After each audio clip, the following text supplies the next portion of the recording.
Can I tell you one thing I love more than hosting a podcast? It is appearing on someone else's podcast. Now, hear me out.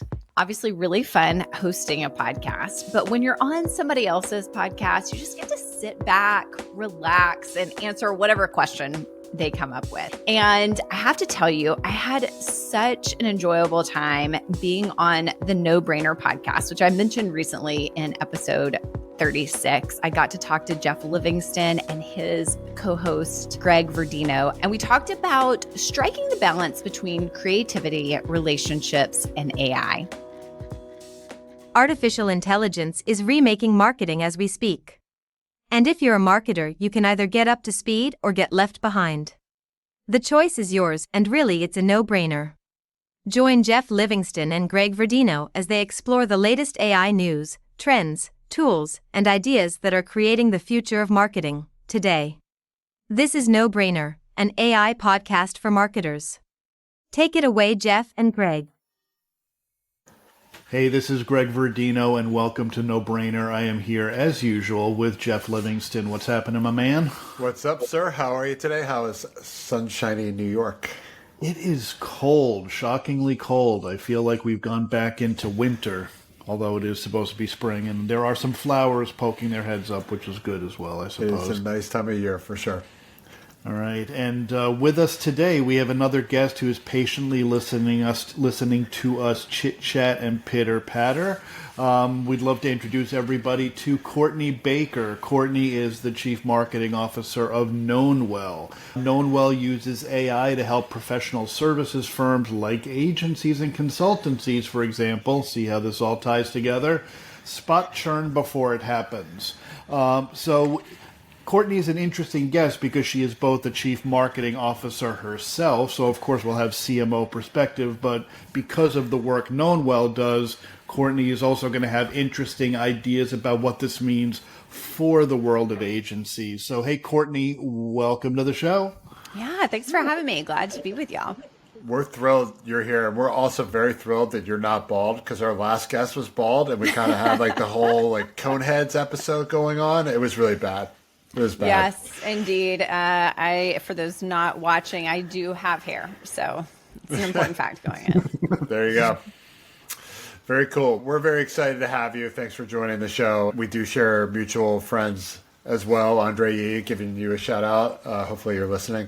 And then, before we get started, we should probably give our podcast commercials really quick, Greg. So let me go do that. Absolutely. Folks, if you like this pod, in spite of our bad dad jokes, please give us a like on YouTube, Apple, Spotify, if there's anybody that actually listens on Spotify, and all the other fine platforms out there. Make sure you give us a review. And we do take feedbacks. The web URL is nobrainerpodcast.com. Make sure to stop by. And if you really feel like it, you can even drop us a line. We are known to do mailbag episodes now and then. So we love the feedback. We'd love to hear what you're thinking and what's got your mind churning in the space of AI. So with that, my man, back to you. All right. So, and I would say, my woman, Courtney, we're going to cut over to you because, of course, we want to hear what you have to say and what you're thinking. I think we're going to start with something simple, a small topic, just a little thing that it doesn't require a whole lot of philosophical thought or a wide lens view. So we're in this age, obviously, where anything that can be automated will be automated. There's AI cropping up in virtually every application with zillions of different use cases, some good, some bad, some in between. And an opportunity to really bring a lot of intelligence to virtually any business process. So I think it would be interesting to start with the simple subject of humanity in the age of AI, right? Where we're in an age where, again, AI can help us do things that humans have never been able to do before. For example, spotting churn before it happens, as your firm does through some of your services, but also creates an environment in which we humans that work in marketing in particular, may be called upon to do the things that only we can do, that the technology is not, at least not yet, capable of doing. So I'd love to get your perspective on that. What makes a human marketer valuable in an age of AI? Yeah, I think that's such a good question. And I think it's really what we've premised our whole company around. Even if you look at our name, which is Knownwell, it really came from this idea of, as we're building an AI platform, how do we use the technology to actually elevate humanity? And I always think about somebody that we had on our podcast, Christian Madsberg, and he said, like, humans, we're kind of out, like long shorts or long pants. You're like, we're kind of not very trendy right now. Feels like bell bottoms to me, but yeah, hey. I think we're going to come back around to be in trend. And I think it's this idea of, once we've kind of settled in with the technology, how do we see how it actually helps us be more human, to connect with each other, to do the things that AI can't do? Even if you look at some of the things that AI does that you may look at as, oh, that's creative. It's really not really understanding what it's doing. True creativity comes from understanding your audience and understanding how it's going to be perceived, to know whether or not something is creative or not. So really this idea of, how do we figure out what those things are, the connection, the relationship, the things that only humans can do, and then how do we establish the guardrails to help the technology do that? Yeah, I'm curious when I hear that. I keep thinking about HR, which of all the functions within work, right? And not related very much to what we're talking about. Love HR. Actually, I do love good HR people. They're really actually fantastic people. They're really about cultivating EQ and really sustainable, awesome places to work, which can be really cool when you have a great company with a good organization that's really building a culture. That being said, I think we all know that one of the things that we see a lot with AI is resumes, right? And I've been reading on LinkedIn for the past, I don't know, it must be 2 or 3 months, about people basically bonking on resume fulfillment. And I've never been a big fan of the resume as a way to get a job. I've always felt it's your network, right? Network is 1, 2, 3, 4, and 5 when it comes to job hunting.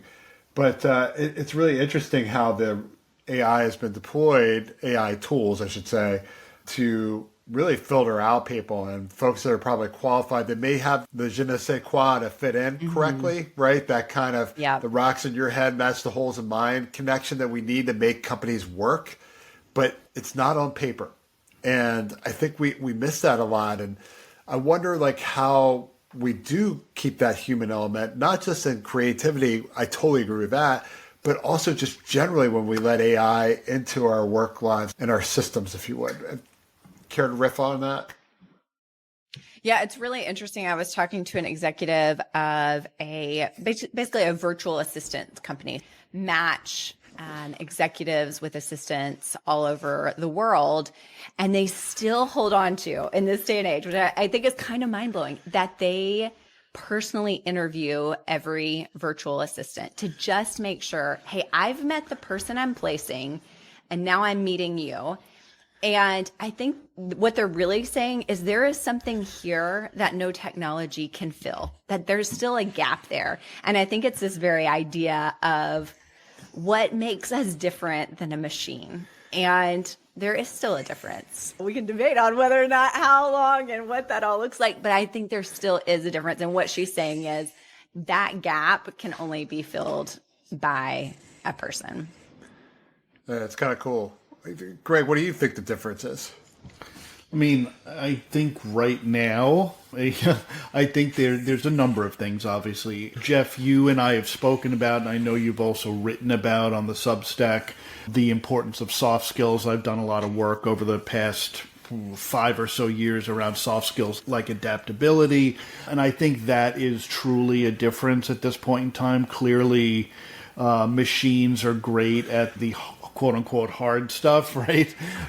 But they don't possess any capacity for soft skills. They can maybe emulate things like empathy, but they don't truly feel empathy. They don't have the ability to truly, to your point, Courtney, be creative. They're essentially pastiche machines, and even something that appears to be creative or novel or new is really just a remix of the data that went into it, and the data was effectively human data, at least for the time being. So like that true spark of creativity, I think the level of understanding we as humans have of one another as irrational beings. Machines are great at rational, but how many marketing or sales or purchase or life decisions do we make that are wholly irrational? So I think there's that. And I think a model of the world, certainly right now, is something that machines lack. And that's, if you look at, say, the work that OpenAI is allegedly doing with Sora, they're trying to teach a machine how to develop a model of the world to understand the physics of the way a human moves through an environment or whatever. But we're not there yet. Technology isn't there. And I think having a model of the world is the difference between generating a predictable response to, let's say, a prompt versus understanding what the consequences of an action will be.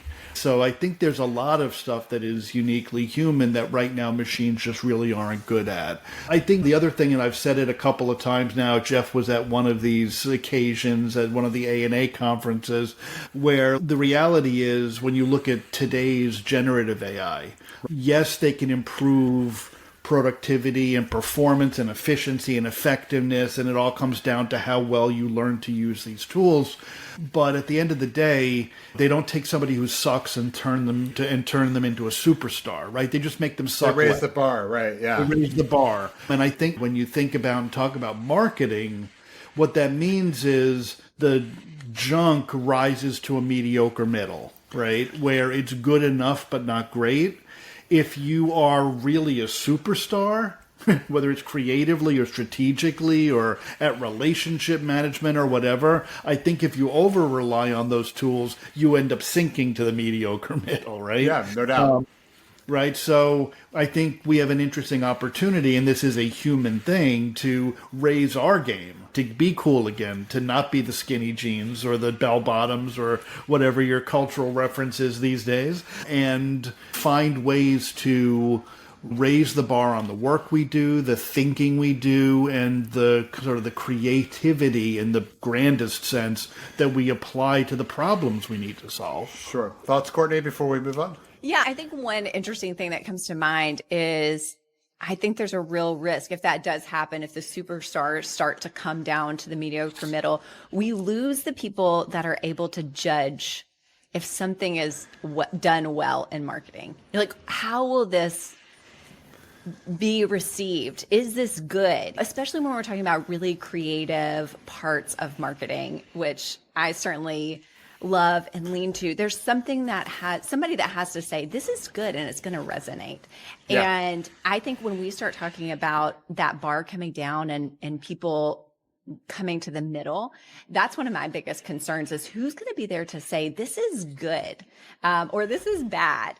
Because I don't think that's something that machines can do for us as well.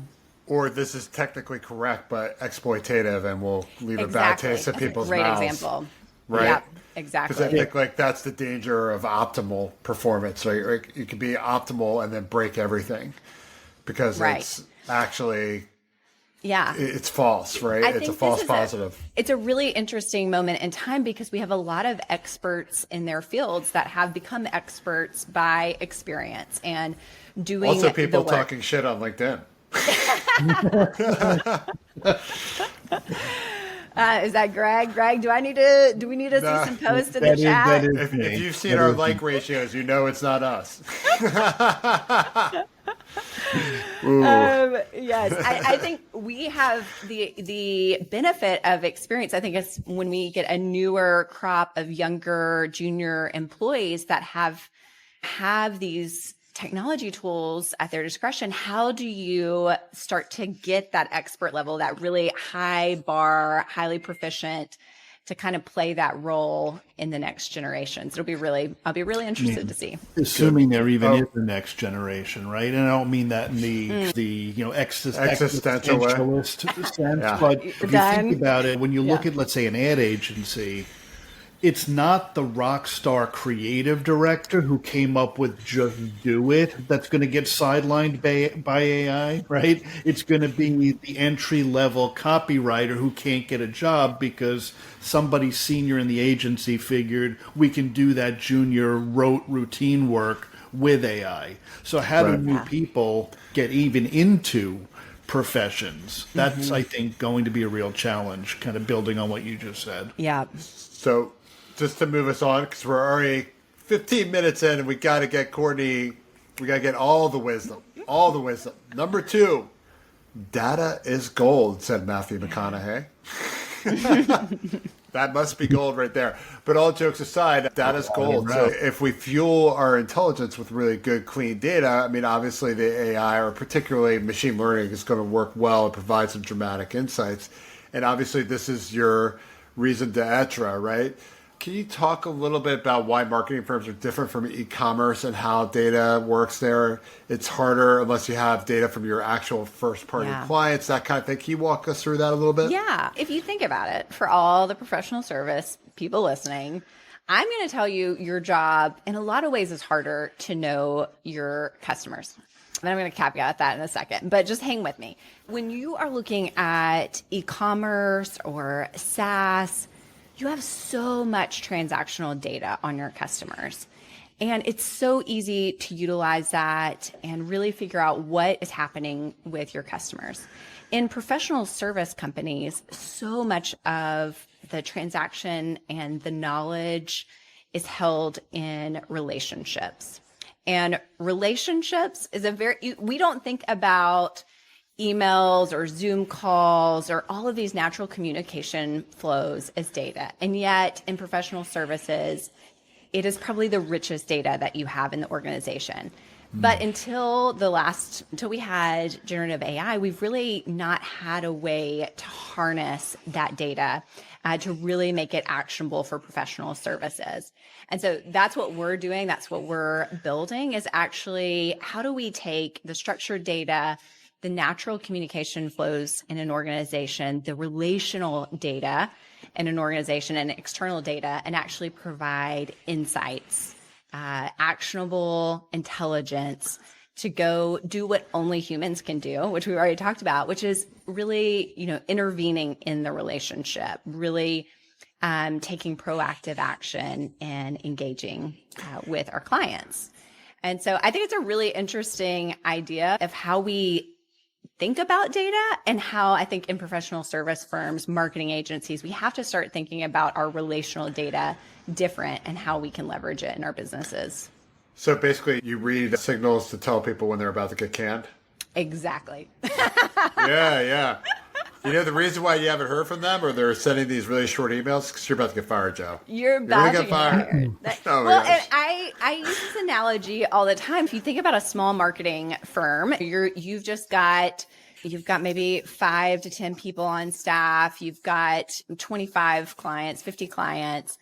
That might be too much for my example, actually. But you usually have somebody on the team that is just really good. They have great intuition about what's happening with your clients. They pick up on the vibe. Yes, right? They pick up on the vibe. They can connect these disparate points of information and say, hey, I think something's off with the Walla. It's my water bottle right here, client. And I think we need to reach out to them or set up a meeting. They just do that very intuitively. The problem is we can't do that at scale. And so how do we actually harness, again, this very rich data to do what that person does intuitively so that we can, again, do what humans do and go intervene in the relationship? My client is Hula Coffee. Oh, yes. There nice. you go. Yes, a fine Hula kind Coffee. of brand. Yes. Speaking of, let us do a commercial break before we get into some of these relational components. All right, Courtney, thanks for your patience while we did that. Let's get back to it. So with this relational data and turning it into meaningful insights and you have these incomplete data sets maybe and creating better operations, less churn, and you're really talking about scale and alerting people when normally if they had more time to be present, from that emotional intelligence standpoint that they would pick up on the signals. Tell us a little more about how that might work for a larger firm. I can really see this being a play for somebody that's got that portfolio you were talking about, at least 25, 50 clients, where this can make a huge difference. Yeah, I think it's so many times what we hear from professional service executives, especially, is, if they've got some kind of CSAT or whatever form of those surveys you're using, one, they're almost always incomplete because it's hard to get that information back. And the second is it's highly subjective. Yeah. And so you're looking at this portfolio view of what's happening with your clients, which is massively important. And what I have here is subjective and incomplete. And so how do we reframe that so that you have intelligence that actually gives you a clear view? And I think so many times when you get down even into the account management section, what you find is you actually are spending your energy and time on the wrong clients. They're the clients that eat up the majority of your time, but are the least valuable to your company. Yeah. And so this is like, how do we give you a view to understand who is the most valuable? Where does your energy and time need to go? Really, all of those relational index, those intersections, so that we know where to move. And it's actually pretty simple when you start thinking about collecting the right kind of data and thinking about it differently, I think is the first step here. Interesting. So let me flip that funnel on you. Does it tell you when to fire a client? Yes. It will tell you when to fire a client, or at least maybe not in those exact words, but it will tell you when you should be thinking about firing a client. That's exactly the kind of intelligence that we're working to surface. So it's basically you're burning lots of cycles. This is not profitable, et cetera, et cetera. It's actually hurting your other business, that kind of thing. Exactly. We've all wondered that before. Haven't we all? We've all been like, is this actually worth it? Because I'm not sure it is. But actually, look at the bags under these eyes, Courtney. I feel that way all the time. It's really difficult to make that call. And so how do we, again, it's because we're missing this relational data that other industries have. If we have it, it's really not hard. It's just that we haven't had it at our discretion before. Sure. How hard do you think it is to get professional services leaders to wrap their head around the idea that all of these things that they've thought of as routine, maybe even sometimes ephemeral relationship type communications, your emails, your Slack chats, your phone calls, your meetings, whatever, to get them to see that as the valuable data it really is? And then how does, I guess the second part of that is, how does an organization then typically go about pulling all of this stuff together and actually getting it ready to use in that fashion? Because we're seeing, even with content, the other unstructured data source that's all hot now because of generative AI, you can't even get companies to figure out how to get their content in one place and prepared. Once you start thinking about stuff tucked away in an email system or sitting on a Slack server or in transcripts or video recordings from Zoom calls or whatever spread all over the place, how do you get that stuff to actually work? Yeah, it's a great question. So for the first question, what we're really trying to help people understand is we have a new era of operating our businesses. We're going to have intelligence that it was probably always the thing that we felt like we needed. We just never thought was going to be possible. And so understanding what that could look like, I think, is the first step, especially for executives. Yeah. Do you feel like on that note, you're democratizing analytics? Because I definitely feel like there's a level of business, like the top enterprise, maybe Fortune 500, they can do this already. But like BI is not really available to most people. Yep. Most businesses. We talk about this all the time on our podcast, like mid-market companies. This is your moment. This is it. Like go, go, go, go. Because it's so true. We can have these things that one, we can move faster than larger companies right now. And we've all been looking at Amazon's systems and structures and wondering, wow, that must be really nice to have all that. We can have so much of that today. And ironic, though, that they're at the background with the Gen AI movement. It's very true. Actually, I say Amazon, and yet in our Hot Takes episode, our CEO said that he didn't think Amazon was going to be around in its current form, but we'll save that for another day. Ooh, hot take. Look out. Yes. So, yeah, I think understanding, again, it's in some ways hard to, we're really casting a vision for something that doesn't exist today in a form that we really understand. And so for executives, really framing up, there is a way that we did business previously, and we're moving into a totally different era. And I think framing it up that way of casting that vision and helping people understand that this is something you want to be moving towards this and figuring out what your business looks like in the future. Very nice. In your question about how do we get all of these different data, these different relational data sources in, one thing that we found so far, one, there's not a really comprehensive view of this in a lot of organizations. So first of all, it's just helpful to really get clear at an executive level, what are the different ways that we are leveraging relationships, and what do those platforms look like? We've been surprised by companies being surprised. And so one, I think that's a really interesting step to just understand, where is the relationship held? Where are the tools that are assisting in the relationship? And then we're building all the different integrations from dial pad to email to Zoom and everything in between. So just integrating it into the platform. Very cool. Got it. Awesome. Let's shift a little bit back to the marketing world a little bit with creative agencies and even some of those professional services firms that are catering to marketing, which can be any of the intergalactic empires from BCG to Accenture down. Obviously, there's a need to meet AI, but how? What's that business model where these guys incorporate it into their offering? What are your thoughts on that? I know it's tangential to what you do, but as a marketing officer, certainly you probably have opinion. Yeah, I think it's interesting in that it goes back to our very original premise. My standpoint is I want to fully leverage AI to help me do the things in marketing and so we're pulling that lever completely. What I found and what I think is interesting is which companies are moving that way versus the ones that have changed their name to humanmarketingonly.com. And I get that urge of how do we show that what we're doing came from humans and which parts of this came from AI. And I think ultimately it really comes to how do you show value. I have a really strong opinion on those brands, and I see that with editorial stuff as well. But I wanted to let you continue before I start ranting. I'm so curious, though. Now I'm like, where do you land? I think it's really stupid, right? I think it's really short-sighted to say we don't use AI at all. First of all, I think that within 12 months you're going to be lying when you say that, because the reality is it's getting baked into everything. Absolutely, yeah. Right? So it's not true. It's not true if you use spell check, by the way.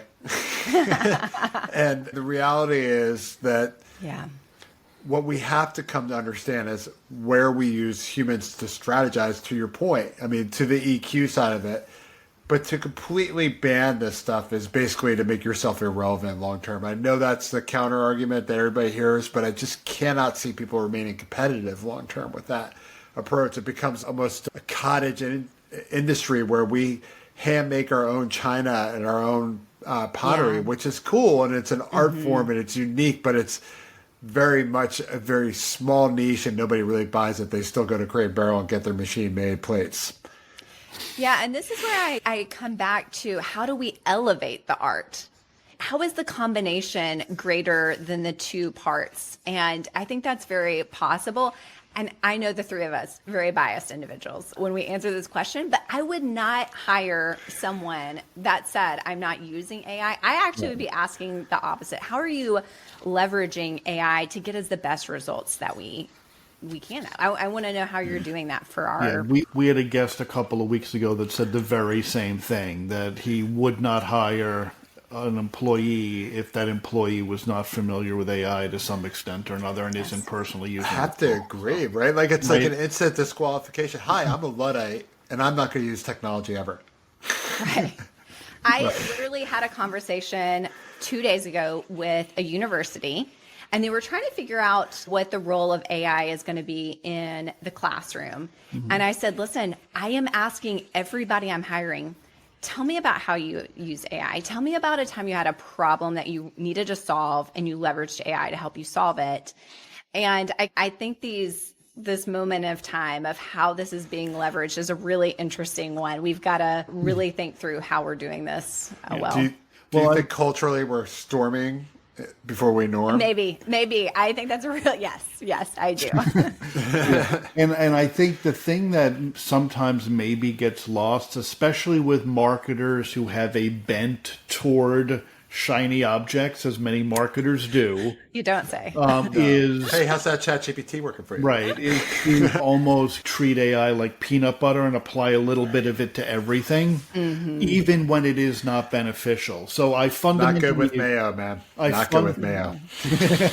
I fundamentally agree, for example, when Geoff says that the agencies or the brands that outright say we will not, do not, cannot, never will use AI are at a minimum fooling themselves. However, I do think there's validity when a brand like CVS says or Dove says we are not going to use AI to generate unrealistic or unreasonable models.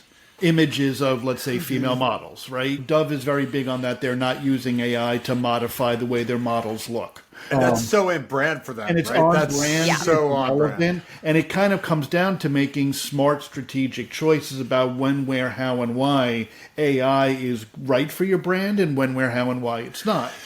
So it again comes down to this idea of a human being making a strategic decision about how technology can benefit the brand or the business, which I think ultimately at the end of the day is a right role for humans, right? Have the data to make an informed decision, but ultimately have the critical reasoning to make the decision. What do you think? I think when you on the subject of decisions, I think to us, and we've discussed this on other episodes and offline as well, Geoff and I, that the sort of the steamroller of artificial intelligence as it comes into the world of marketing would seem to be poised, if not already happening, poised to radically remake the agency business model.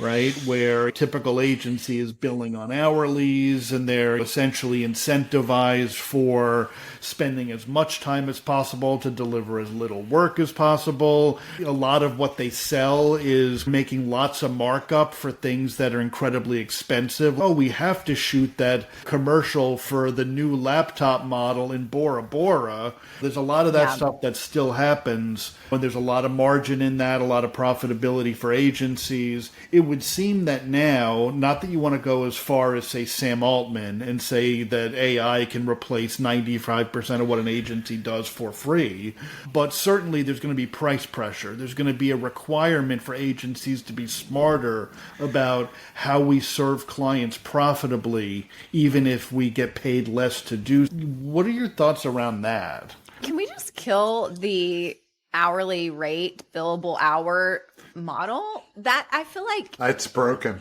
It's broken. It's done. It's seen its time. A new thing has to arise. And so I just think we all do it. Right? Right. You pay on the value that is derived from the agency. And that takes the equation of, I don't care how you used AI. No. What I care about is the value that you provided to my organization. And I will pay you well for that. I don't care if it took you 2 hours or 27. And I think if it's like somehow, who's going to get us together, you two? Get us all together. We're making the move. This is happening. Let's just all do it at the same time and it's done. I think the newfangled agencies are going to totally kill a lot of these traditional agencies. And we've been very moderated about the way we've said this. But I mean, like Greg is always kind of pulling me back in when I make this statement, but I do feel that way. And part of my logic is photography, actually, because when iFocus came into cameras, and keep in mind that this is like a serious side hustle of mine, and I actually was in the midst of launching a business before my better half lost a job, and I had to take a real gig. I was about $8,000 a month in a portrait and trade show business that I had to let go of. But the thing that the biggest pressure point from a competitive standpoint wasn't great photographers, because I was never going to be a great photographer from a portrait standpoint. I have other areas where I'm stronger in, but I could take a decent headshot that would work for most people. The pressure point came from kids that would be buying these Sony A6600s and whatever Greg's got. I can't, pisses me off that he takes good headshots now. Just kidding.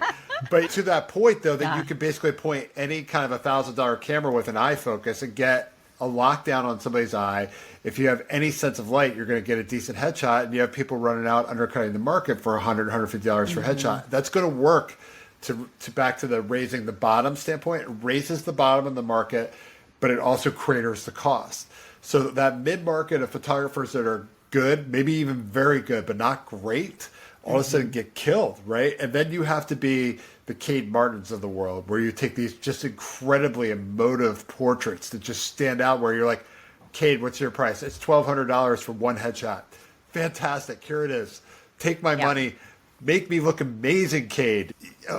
That person's still always going to exist, and that's true of agencies too. But I think the average to very good agencies are in deep dog doo with this. All right. Ran over. But I still, the other side of me just feels like when there are constraints, and what you're really saying is it's putting a constraint on this middle group. There are these superstars that know how to do this. They know how to figure out the way that they can still be relevant. The A-team is Saatchi and Saatchi, right? Yes, I still think there is this opportunity for a bigger portion with that constraint to re-envision themselves, to become something new, something different in the market that's not there. I think sometimes that constraint breeds it faster than in other times. So that's my maybe optimist glass half full view. I think you're right about that. I do think that with these tools, some people are going to be inspired to evolve. In fact, this may be the missing piece, right? If you think about AI and the way it works in supporting human weaknesses, right? Data accuracy when it comes to analysis, that kind of thing, or market research where it's really good at, particularly with ML. Hello, Courtney. Yeah. And Knownwell. But if you think about some of the natural weaknesses that human beings have, if people use AI to kind of play to their weaknesses, this could be a really powerful moment for them. Mm-hmm. I also just want to come back to the Sam Altman statement about is this stat 95% of the things agencies do today? Yeah. Yeah. Oh my gosh. Whatever he says. Yeah, that's what he says. He says 95%. The only thing he cares about when he says it like that is how many headlines he gets with it. Yes. So we can all say, first of all, he's wrong. But second of all, it still takes someone doing and implementing. And even with the photography example of a kid it still takes someone pointing that camera and clicking on it. Yeah. And getting it set up and it's so much. I think a lot of times we just write off the things that it takes to actually pull it off with AI. And that lift right now is still substantial. Yeah. It's funny.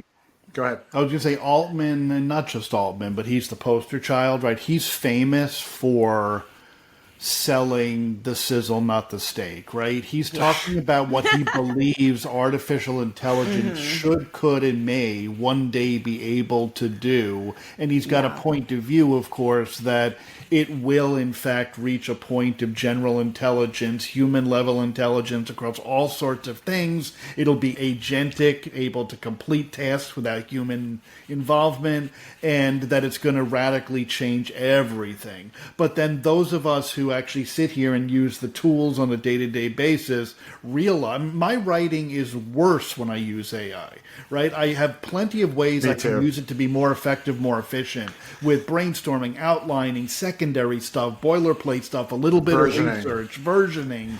asking it to critique my writing or to edit something or whatever. But I know for a fact that if I write a paragraph on a topic I know well and ask ChatGPT or Claude or any of them to write a paragraph on a topic I know really well, I'm going to do better 100% of the time.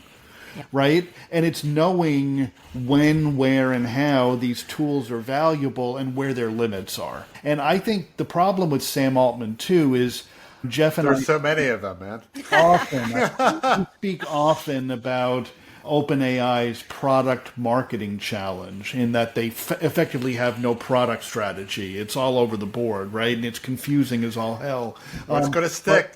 But hold on, Wall. I don't think he understands what his market even wants. Because at the end of the day, like rather than automating the mundane tasks so that we can be more creative, he's automating the creative tasks so that we can do the mundane bullshit. Yeah. Nobody wants that. Yeah. He's not actually thinking about what the market wants and how the market really uses the tools so that he can actually fit the product to the need. This 95% is total BS and discounts all of that, plus the reality that even in this day and age, the AI era, so much of business is still fundamentally about human-to-human relationships, right? Yeah. The buyer is a human, the seller is a human, the person across the aisle in human resources is a human usually, right? People work with people they like, theoretically, not the case for Geoff and I, but I guess we're unique in that respect, right? But it's fundamentally about humans, right? That is it's come full circle. Yeah. Good. I did not think about them creating in so many ways with Sora, the part that, no, we actually love as humans doing that piece of it. You're doing the wrong thing. And we talk a lot automate editing. Yeah, about the individual productivity layer, like the execution layer of there's so many things in that level that it's like, yes, take that up, make me faster in that. And we're really focusing on that operational level of how do we cross-functionally work and leverage AI in that way so that we can maybe be in less meetings or the things that we really don't like doing on that operational level. I think that is, I'm going to have to think about that later when I think about their product lineup and going after the wrong thing. So much of creativity, human creativity, is about the process, not the product, right? Not to overly hype Geoff's photography sideline. He and I were down at the Association of National Advertisers AI for Marketers Conference in Hollywood, Florida, a couple of weeks ago. And we were in early to do some prep and pre-work and stuff like that. And we also took some time to do a photo walk around Miami Beach.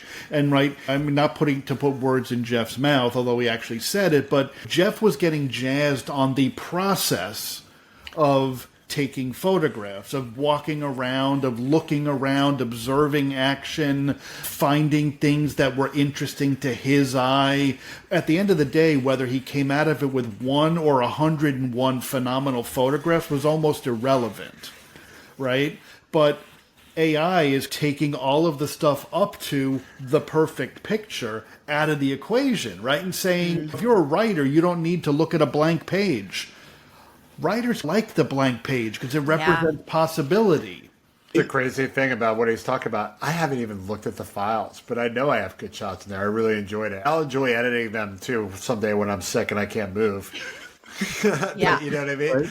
But we all have something like that. Yeah, I just love taking photos. Photography or writing or knitting, right? It's like it's great to see a finished product, but a lot of the enjoyment comes in the process of doing it. And a lot of these AI tools are stripping away the entire process or condensing it down into a fraction of time or taking the decision-making out of that process between the prompt and the response.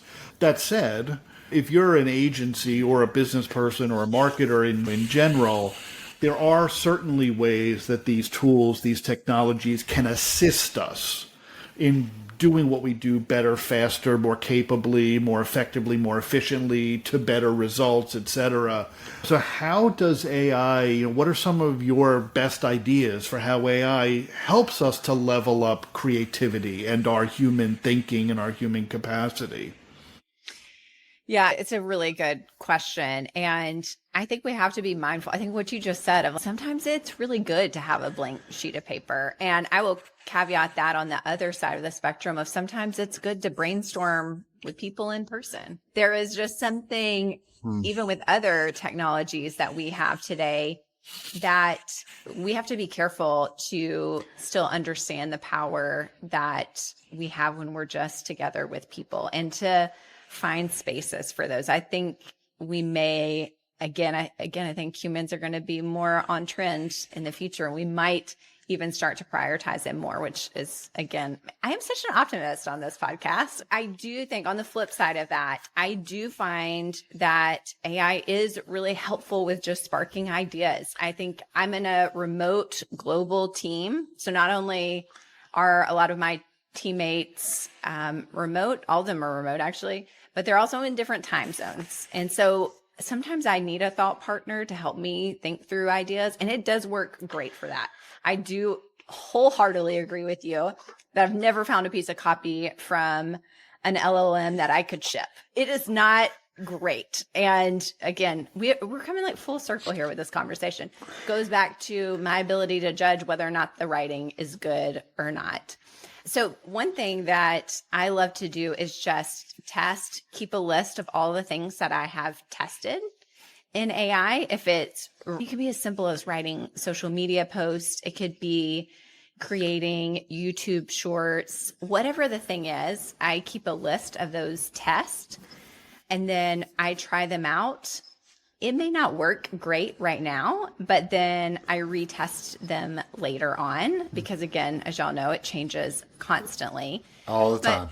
All the time. But I would say the biggest power for me with AI is that thought partner of let me bounce ideas off this tool and just see what it gives. It could be one word, but it's just that collaborative partner that so many times in remote global work is missing that I've found that it has fulfilled pretty well. What's your cheat prompt? My cheat prompt? Your cheat prompt for that. I'll give you mine. Mine is I take the text, I throw it in there, I say, where are the weaknesses? Oh, I like that. I always say, well, this is more with my personal stuff. I will put in a post I've written and I always say, keep it short and make it casual and fun. There you go. Because it just, all the time, it makes me sound boring. Very it does, profesh. doesn't it? I always end up, it's like you said, it's never ready to ship. You always have to rewrite it. Yes. Greg, what's your cheat code? Oh, wait, I forgot one. No emojis. No, I know. That's so annoying. And include one typo. Geoff was talking about the typos. Yeah. I find my posts with typos do better now. I leave them in sometimes. You know, if it's too perfect, if it's not perfect, you just know automatically it's not AI. Yeah.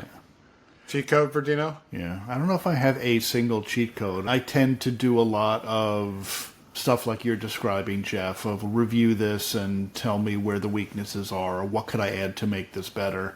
I also tend to, I guess if I have a cheat, I suck at titling things like blog posts and articles and stuff like that. So I tend to do a lot of read this article and give me 7 ideas for punchy titles. It's great. And then you grab one and work it. Right. And they're always terrible, but they usually have something. Oh, no. You're a professional podcaster and you have your phone on? I don't. Oh, no. Who's that? Where was your AI, man? Greg, this is about to be the Geoff and Courtney show. We're out of time anyway, I believe. Courtney, any final thoughts before we terminate Greg's phone? I don't know if I can. All right. Go ahead, Court. For the marketing agencies listening, I think there are a lot of ways to think about this moment in time. And obviously, like with this conversation, I lean much more on the optimist side of it. But I think this is a really important moment. And if you're a middle market, especially professional service firm, I would just really encourage you to lean in. I think this is something that can be leveraged, although certainly obstacles ahead. And if you're interested in finding out about Knownwell and curious to see what we're building, we'd love to showcase it to you at knownwell.com. Sounds great. Thank you so much. And folks, thanks for joining us today for another edition of the No Brainer podcast. If you liked what you heard, please punch that like button. And do share it with your friends. Subscribe wherever you are. Reviews are appreciated. And again, visit nobrainerpodcast.com and do reach out to us. We do appreciate the feedback. We may include you on a future mailbag episode. Mr. Verdino, any last words? Just thank you to you, Geoff. Thank you to everyone listening. And of course, most of all, thank you to you, Courtney. This has been really great. And Courtney! we would love to have you back at some time when we've got more. I'm sure we'll have plenty more to discuss with you about all sorts of things. For sure. Thank you very much, Thank everybody. You Next time. Thank you, as always, for listening and watching. If you liked what you heard, be sure to subscribe to our podcast and subscribe to the No Brainer podcast. And don't forget to give us and them a 5-star review on your podcast player of choice. We'd really appreciate it. Be sure to tune in next week where we'll be back with our regular scheduled programming, a brand new episode of AI Knowhow on using AI to solve your commercial intelligence problem. You didn't even know you had one, but you do. We'll see you next week. Hey, if you made it this far in the episode, first of all, thank you. And second, we know that AI is changing all the time. And so we've got you covered. Here is another great episode for you to watch to stay in the loop on what's happening in AI and business. And second of all, we'd love for you to subscribe. You can do that right here. I've always wanted to do that, by the way. So do that now. That would be great.